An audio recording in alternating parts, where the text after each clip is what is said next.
I'm delighted to welcome Sam Levy today to the Stolen Goodbyes podcast. Welcome, Sam. Hi, Karen. Thank you for having me. Been a long time in the organising, but delighted that we finally connected. You want to speak today about your wonderful husband, Pete. You said you want to speak with love and passion about him, and I don't doubt that you'll be able to do that. You have generously shared a recording of Pete's best man speech at your wedding. We're going to play an excerpt from that. I am reminded of a story, which my wife has told me not to say. I was going to read it out a bit later, but basically the raw ingredients are mass brawl at a traditional Scottish wedding between the two families. Basically, everything is going well until they posed for the photographs. The husband sat on the wife's knee. He hadn't wiped properly and left the mark.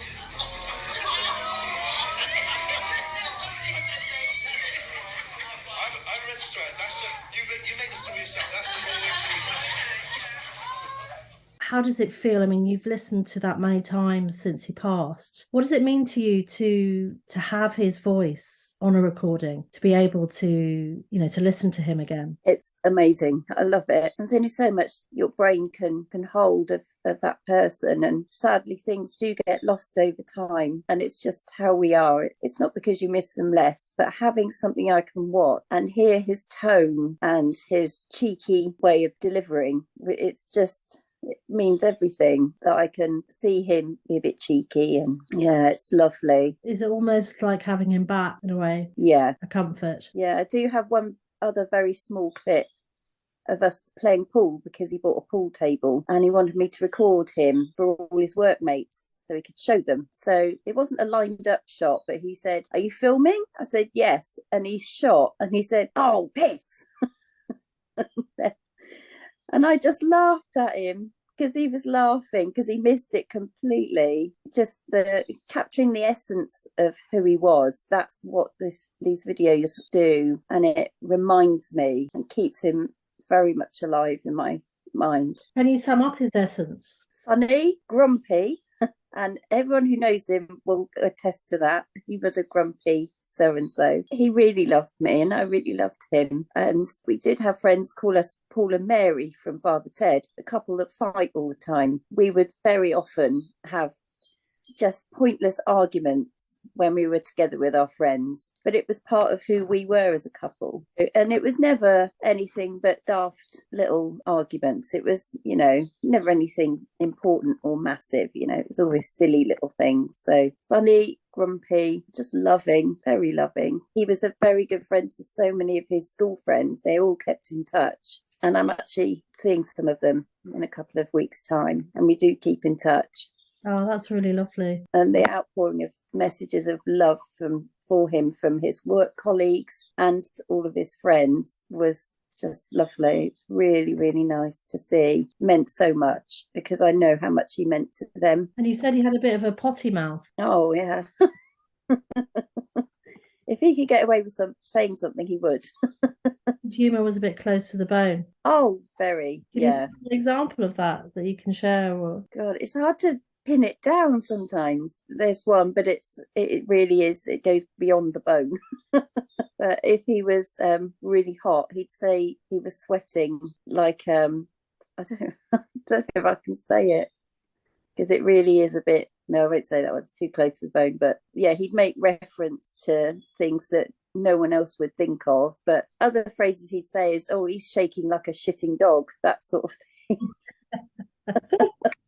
He liked a bit of crudity. Yes, yeah, he really did. I'm trying to think of things to say about him that don't make him sound like a complete potty mouth, but if he could get away with it, he absolutely would. Yes, did he enjoy people's reaction, I'm guessing?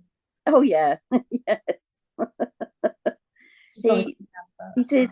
He'd love to entertain people just to see their reaction, and the joke from the wedding where he's the best man, that summed him up completely, because the cheeky look on his face when he said, "My wife told me not to say this, but," and then he proceeds to tell the joke.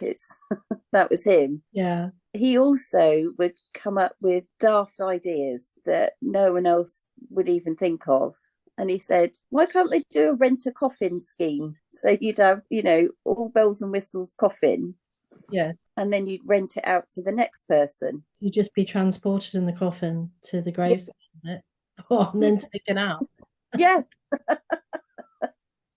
Right, yeah, I see. So he sounds like a character. Talk me through your romance, how you met, how that progressed.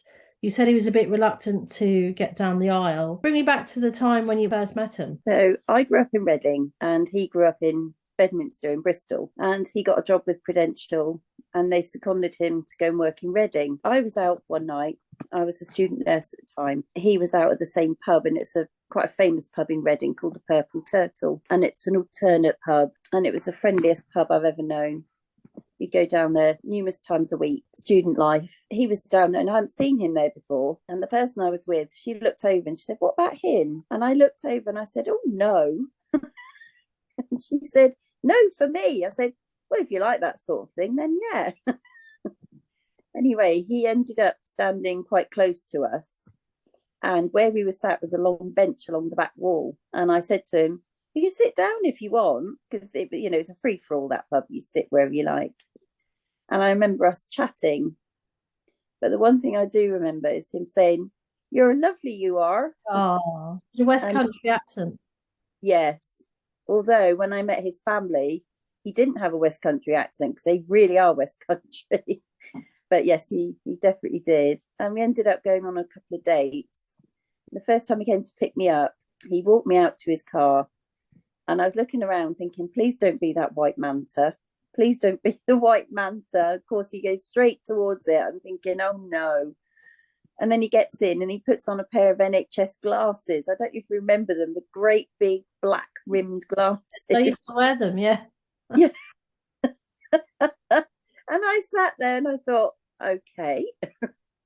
And we went to Avebury, and there's all the stones in Avebury that you can walk around. And as we were walking, we were talking lots. And I stopped and I said to him, I'm going to give you a challenge. I'll challenge you to not be sarcastic for 10 minutes. And he didn't manage that. He managed about 2 minutes before he was sarcastic again. So we got on really well. We were together for a year, had a little bit of up and down, but we got back together. From then on, we were together since then, and we continued going out. I lived in a flat. He lived in a house. So I was living in the nurses' quarters. And then I decided to move out to a place near Reading called Wokingham with my friend. And he followed me out there. And eventually we moved in together. So we moved to Wokingham and we started living together in 2001. And we rented a few houses down there. And he started working away from home. And he'd always said he wanted to move to Bristol. I knew that would be happening. Proud Bristolian. Yeah, he loved Bristol. Yeah. What did he love about it? Bristol City Football Club. His passion. He loved football. I've talked for hours about how much he loved football, but Bristol City were his club from when he was a child. So it was, childhood club for him. And he had a season ticket for a while. He'd go and see them. He'd have football on of a Saturday afternoon in the house, but he'd promptly fall asleep to it. But it would always be on.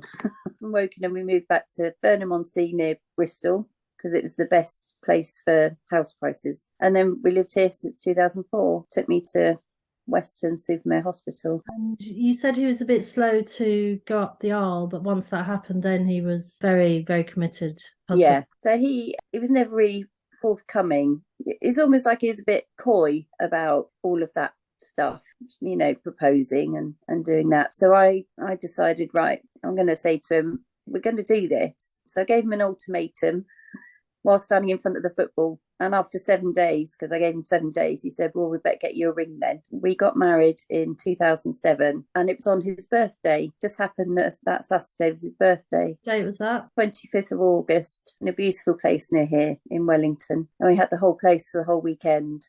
So the Saturday was the wedding and the Sunday was his birthday. And he got a cake and everything. He was grinning from ear to ear. Following that, we went on our honeymoon and we came back, and one of our friends, they saw us at another wedding reception. They said, oh my God, look at you two. And we were just so happy. There was one time when he was working up in Northampton And about an hour later, after he'd left, the door went, "Why is he back? What's going on?" He came back and he said, "I forgot my wedding ring." And he came upstairs, picked it up off his bedside table, put it on, kissed me goodbye and said, "Right, I can go now." Oh, he loved cider, didn't he? Yes. Yeah, you went to a number of events, cider-related events. Tell me about those. There's ceremony in Somerset and Dorset, possibly the rest of West Country.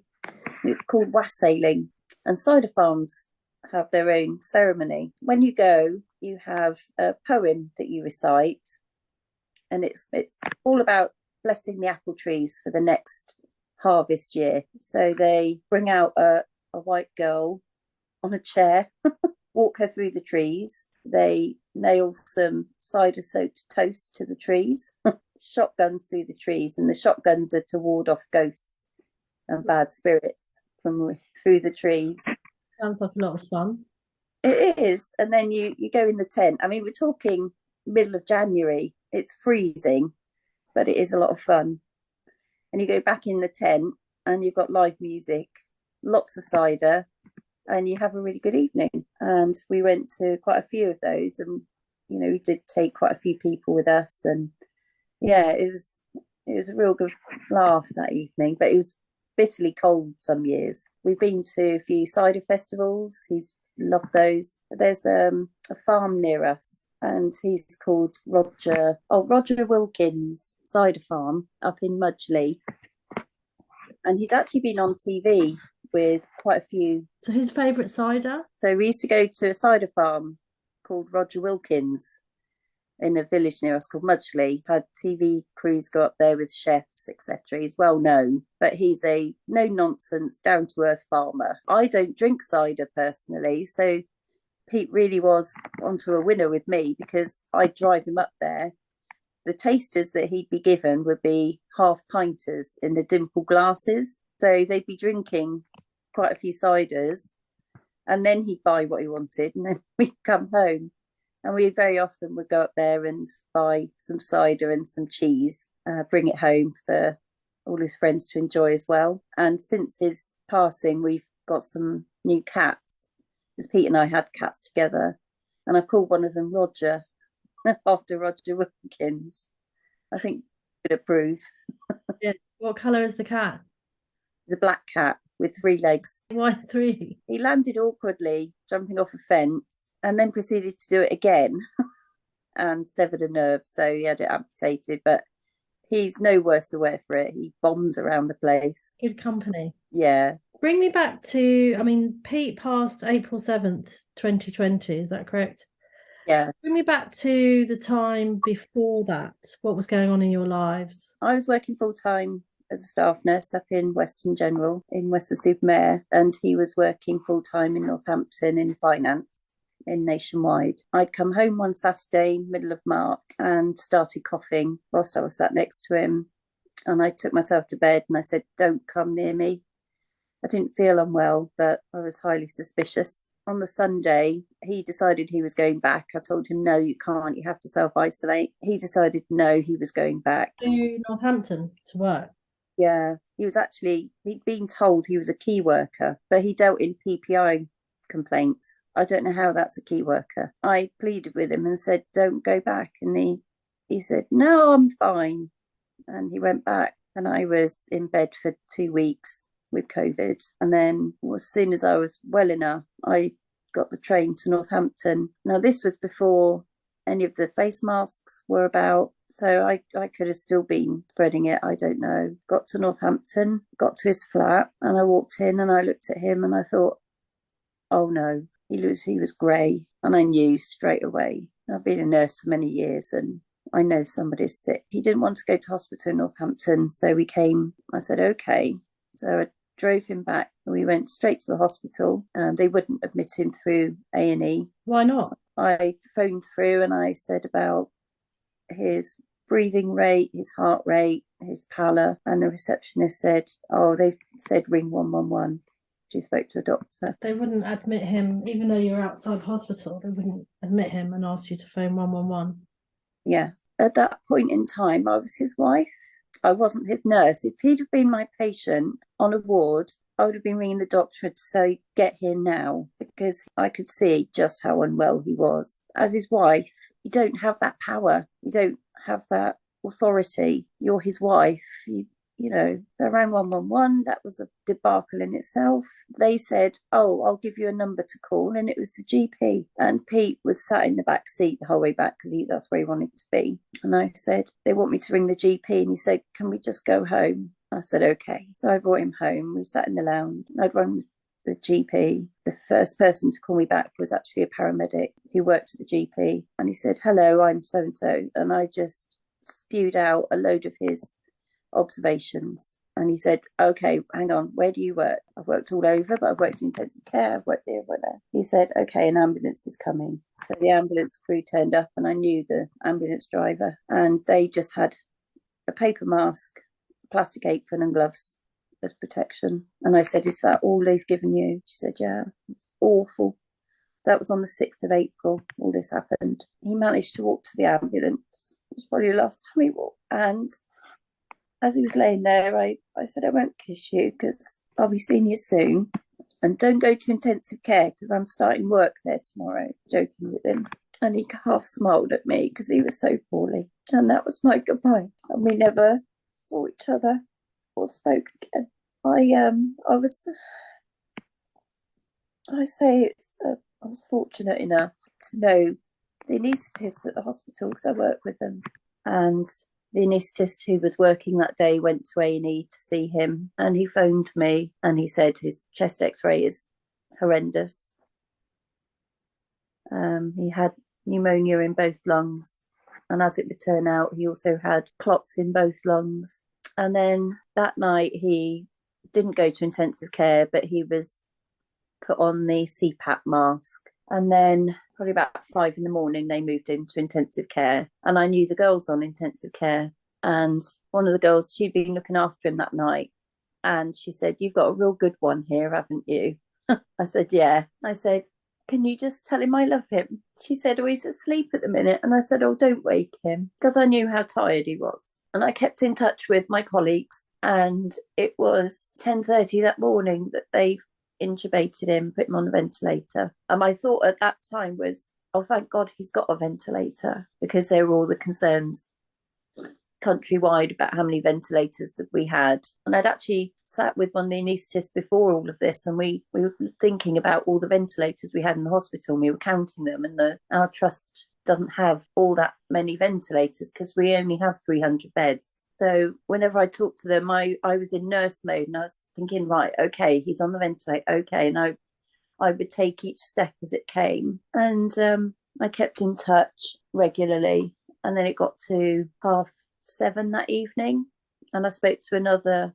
anaesthetist, and that's when he first mentioned about this not being a survivable virus. And I knew deep down, but I wasn't admitting it to myself. I got a call at 9 o'clock, and they said, would you like to come in? And I said, please just put Joe, who's my consultant colleague, said, please put him on the phone, just tell me. And they tried to bring him back for 45 minutes.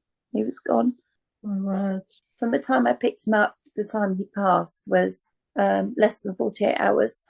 That's so shocking. It was so quick. Hard to deal with something so quick like that.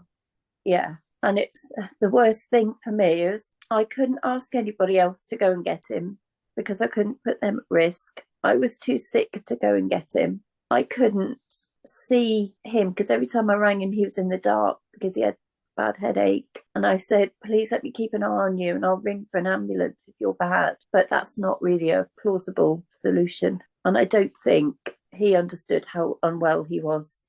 Genuinely, I don't think he knew. Is that a comfort to you? I hope he wasn't scared. I didn't want him to be scared or feel alone, and I really hope that he didn't. I think he just thought, God, I feel rubbish. I didn't actually understand what that meant. Did he have any underlying health issues? I mean, he fell ill, to COVID quite spectacularly, didn't he? Double pneumonia, double clots. He was in the demographic of in his 50s, overweight, but nothing really else going on with him. Really? Yeah, and COVID seemed to hit that demographic quite severely, Yeah. and he was one of them. So I think it's just the way that the virus worked. But yeah, he certainly wasn't diagnosed with anything else that we were aware of, other than, you know, being overweight. That was it, really. Otherwise, he was pretty fit. He wouldn't be, for instance, getting out of breath when he was walking somewhere. He was pretty good on his feet, and his weight wouldn't stop him doing what he wanted to. You couldn't get him really. I couldn't get to him. I'm just going to have to come to terms with that eventually. It's just incredibly difficult to think about why couldn't I get to him. And of course, I'm trying to, in my own head, I'm thinking, well, why couldn't I get to him? Well, actually, I was really sick in bed. And to be honest, I don't remember much about being unwell with COVID. And my family all said to me, you were really unwell. And I don't remember that, which if I compare my experience with how Pete experienced it, I'm hoping he didn't remember much about how poorly he felt. So what happened then? I rang round immediate family and close friends, and my sister came straight over. She said, I don't care if I get COVID, I'm coming. And she came, and she's never left. Really? Yeah, she's still here. That's amazing. So she moved. Did, yeah, she's been amazing. She basically put her life aside and came to be my support, and she's done so much for me. I can't even begin to thank her enough. I'm actually building an annex outside for her, so she'll have her own front door. But she's a caring type of person as well. She's a nursery nurse, so she looks after youngsters, so she's got that caring side to her as well. So since all of that, I've struggled to get back to work. I'm back now, but this is my 4th attempt. My word. It's not that I link my place of work with Pete, because I never saw him there, but I have found it difficult seeing colleagues that looked after him in the beginning. That was quite emotional. And I've not been to the intensive care unit since. You can't face that. No. And I've actually been through occupational health, and I've requested not to go and do ward work or anything anymore, because I do outpatients. I do a specific role down there.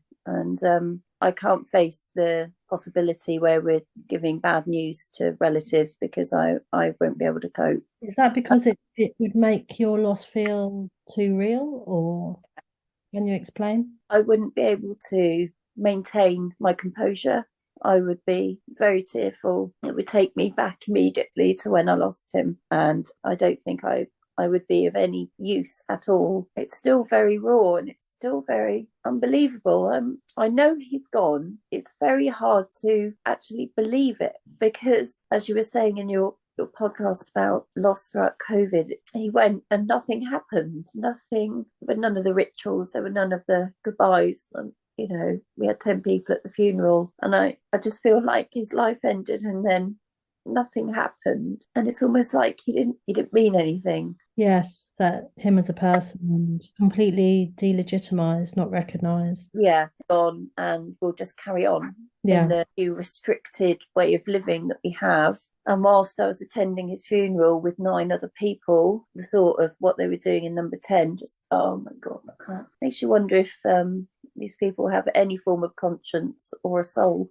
Do you still feel that sometimes he could walk through the door, that he's not passed? Not so much now, but he's with me in every day, say watching TV or whatever I'm doing, and I'll hear him say something in my head, and it will make me smile. I'll be watching something, and he'd have made a comment about what was on the telly, and I'll hear it in my head, and he's still with me in that respect. I've still got his narrative in my head. That must be nice, but it hard. is. The dreams about him, I treasure them. I cherish the dreams. Tell me about them. I had a dream the other night, and he looked really happy, really healthy. He'd lost some weight, and part of me thinks he's telling me he's all right. How did you feel when you woke up? I felt quite relieved to know that he was all right. I can't say that's not a reality, but you take what you can get. Yes. And it's quite surprising, actually, after a loss like this, how much you start to think, well, is that real, and is this real? Looking at psychics and things like that, you're so desperate to hear that they're all right. You then start to have these thoughts, but I've never reached out and spoken to a psychic, or I've never been one for religion, but I can see why people do it, because you want to know that they're okay. Are there any other dreams that you'd like to talk about? My memory's not great, which is terrible, but dreams I do tend to remember, and they go into quite a lot of detail, but just seeing him and talking to him, it just warms my soul to see him. It warms your soul. Yeah, because I feel like I've felt his presence for that short time. I think the public tends to feel, oh, it's been 3 years, since COVID hit and people lost, and that they don't understand that in actual fact, many people are only just beginning to face that loss now, and that they feel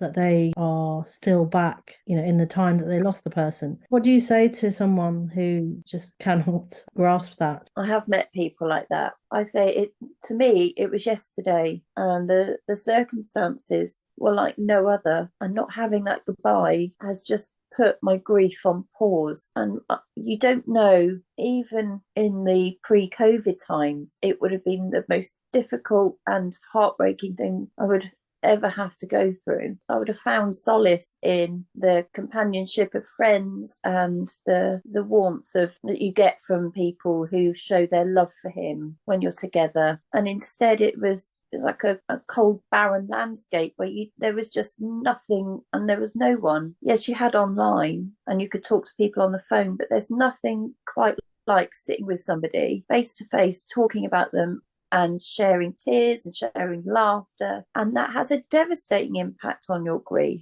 You can't grieve. You can't go through the process of grief as you would any other time. Understanding that you've lost that person is just, it's paused, and you can't come to terms with it because everything else is distorted and different. It's another thing that's different. So it's not the rest of the world carries on and this one thing is different. The rest of the world stopped and everything changed. And for those of us who went through this, who lost a person that was so dear to them, that was all part of the change in the world. So for us to recognise the loss for what it was in amongst all this other change was so difficult and impossible for some of us, because I was speaking with a counsellor recently and she said, I can see you've not properly grieved yet. And I said, I haven't gone through the normal process of grief because everything was on hold and there was just so much else going on that it didn't give us the room or the capacity to deal with the loss of our loved ones. And I know you lost your dad, and that's how I see it, is everything changed at once. So that made it extremely difficult. I was taken aback by, I've called it distorted grief because I feel it's more than just that it's paused. I feel that it's quite back to front as well. That's why I've distorted grief. And I was quite taken aback by one of the guests who said about she'd lost her father. She said she felt that if she had stayed in lockdown, that somehow he would come back into her life, which is an incredibly complex back to front way of, isn't it, of speaking, of feeling. Yeah, I have to say, when the government would say about lifting lockdown, I'd feel so unsafe. And I hadn't considered that maybe that's because that meant I would start dealing with my grief. Yes, and other people too. That lockdown bubble, people did feel safe and secure. Yeah, and that I was certainly one of them. Absolutely agree with them that it kept people safe. And my nursing side came out immediately after he died, and I was ringing his friends and saying, are you all right? And they were shocked that I was ringing them, asking them if they were all right. But I wanted people to be safe, and I never took into account that I was talking about myself. How have you managed to cope, to survive? My sister, massively. She's been my saving grace, because I'm not sure I'd be here without her. Because Pete and we did try for children and it never happened for us. And we had a bit of a difficult time, but we came to terms with it pretty quick. We said, look, this is our life. We save money by not having kids. So we did things Like, we leased Mercedes convertible for 3 years and drove around in the summer. Basically, I'd drive Pete to a pub so we could have a pint on a Saturday. But we did things like that instead. So it was just he and I. And we'd lost our cats a few years before. But when he died, I felt like my whole family had died, my little family. And the loss of your own little family is so difficult to comprehend, because it's your identity. It's who you are. It's part of your life, how you're seen by the world and how you place yourself in the world. It's, I'm married, we don't have kids, but we have fun, and and then when he's gone, it's me. And I feel it puts you in such a different, vulnerable position, because your identity is gone as a wife. It changes you, really changes you. To identify as a widow it's just, I can say it to people and say, oh yeah, I'm a widow, but I don't believe what I'm saying. Yes. Just a word. It doesn't reflect. You feel like you're almost talking about someone else's Yes. situation, Yes. but it's not real. Yeah.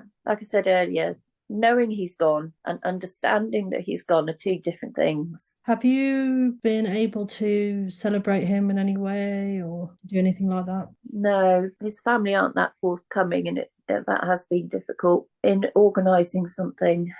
There's a lot of things have been left to me. Well, everything's been left to me. I do have plans for it, but the longer it goes on for, the worse I feel. And I'm worried that people think I'm not going to do anything, and that they're getting him. And I know they're not. Of course they're not. But I've now decided what it is that I'm doing. So I will be organising a date and doing it. And I want it to be a celebration. The best thing that I ever did, though, Karen, was for his 50th, which was his last birthday. I organised a surprise get-together. So we went down to a pub on Bristol Docks. Slowly, throughout the whole day, all his different friends turned up, and he just smiled the whole day.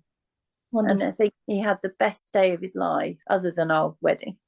And to me, that was his celebration of life, because he was there and he got to see how much people loved him and wanted to share that day with him. And it's the best thing I ever did. That's great that you did that and you have that now to remember. Yeah, I think that's possibly why I've not rushed to do a celebration, is because I feel we've already had it in a way, and he was there for it. Of course, at the time you don't know that's what it is, but looking back, it's absolutely the best thing I've ever done. He saw childhood friends, people he went to on holiday with in a caravan when he was 18, just all these different people turned up, and he was over the moon, and It was a sunny day. Can I play you an excerpt now of a song, if that's okay? Yeah.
Explain the significance of that song to you, Sam.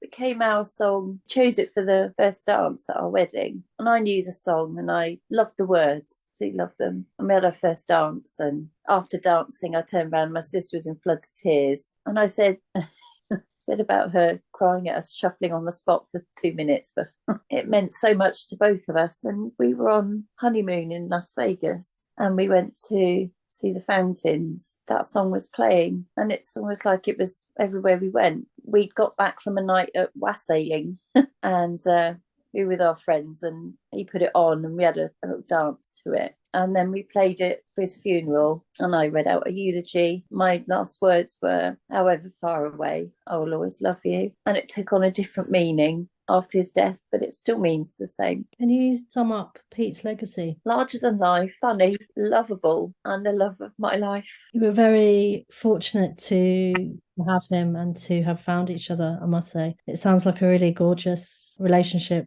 love affair, friendship, all those things. I always adored the fact that it was very organic in the way we met, and we got to know each other and faced the bumps along the road and accepted each other for who we were, even though it would irk each other at times, what couple don't, but we just worked. I always loved him, and I felt so loved by him. And the happiness and the security you get from somebody who shows you that much love is priceless. You can't make that up. And however far away he is, I will always love him, and I'll never stop loving him, and he will always be a part of me. Is there anything else that you'd like to add about Pete, about COVID-19? It's completely tragic the way his life was just wiped out in the blink of an eye, in amongst all the upset and difficulty going on in the world. And it was an alien world at the time. Nobody knew what was going on. And in amongst that, such a bright star was extinguished. And I'd like that to be known that,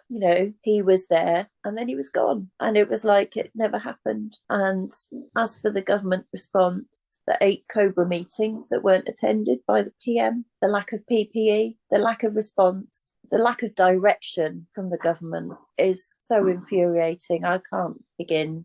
As a nurse, I know other things could have been done that weren't. And I can't understand why. But the one phrase from the government that really sticks in my throat is herd immunisation. The thought that they wanted people to spread it around to create immunity. What do you think of that? Ridiculous, and the cause of so many deaths and so much grief. It's irresponsible, and I can't understand why they thought it was a viable option, knowing full well it would put so many lives in danger and result in so many deaths, and they thought that was an acceptable course of action. I feel that in a healthcare setting we should have been wearing masks a lot earlier. I think the general public should have been wearing masks a lot earlier. The doctors in Italy begging us to close our borders well before they decided to close our borders over here is upsetting, because they were in the middle of it and they knew how devastating it could be. No one listened to them who had the power to take action on it. We're in the fortunate position where we're an island. We can close our borders, we can protect our citizens, and they put money above lives and continued to leave the borders open. I saw a patient probably second week of March, and her husband had just returned from China. What's that all about? How on earth can somebody come back from a country that's spreading a pandemic? I don't blame China, but you'll never convince me it didn't come from a lab. I mean, I thought they've actually identified the protein within the virus that identifies it as man-made. Otherwise, that protein wouldn't be there. I know the Chinese government will never admit that, but I've spoken with Lady Hallett and given my opinion on the government dealings with COVID-19, and I wanted to speak for Pete, because Pete's not had a voice in any of this, as none of our loved ones have. None of them have been able to say anything about what happened and how things were dealt with, but we can. So I'm so very sorry for your loss, Sam, but I think it's tremendously important that you are speaking here today and that you have this space to recognise Pete and how much he meant and what his loss means. It means a tremendous amount to be able to speak about him on a public platform and tell people about him, because he was a loving, funny man who was loved by many. So thank you very much, Karen, for the opportunity. No, thank you, Sam. And in sharing what you've been through, you'll be helping so many other people who are going through something similar and simply can't sense of it. That's just so important. Well done. Yeah. Well, I one thing I didn't say was about the group I'd set up on Facebook. After he died, I looked for somewhere to talk to others who'd lost people through COVID, and I think because it was so early on, there weren't any groups. So I set up the COVID bereavement support group, and we've got 1,200 members at the minute. People are more than welcome to join. You don't have to comment. You can just have a little look through, and you may see similarities between yourselves and others who've lost people. And it's just a little community where people can share their feelings and they're free to do so, even, as you say, after all this time has passed. If you have a day where you really miss them, then share it, because none of us will judge it. We understand. Sometimes it's difficult to talk to family or friends who are a little distanced from it, but for those who are going through it will understand, because like you say, it's distorted grief. Brilliant. Thank you, Sam, and for sharing that. Thank you so much for the interview, and take care. Thank you. You too.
Thanks so much for listening. Please do subscribe and review the podcast if you get a minute. And if you'd like to make a donation, you can do so via the show notes. The price of a coffee would be fantastic. And also please do follow Stolen Goodbyes on Twitter at RiseKMC and under Stolen Goodbyes on Facebook and Instagram. If you'd like to participate, you can email at stolengoodbyes@gmail.com or visit my website www.karen-rice.com. Good luck.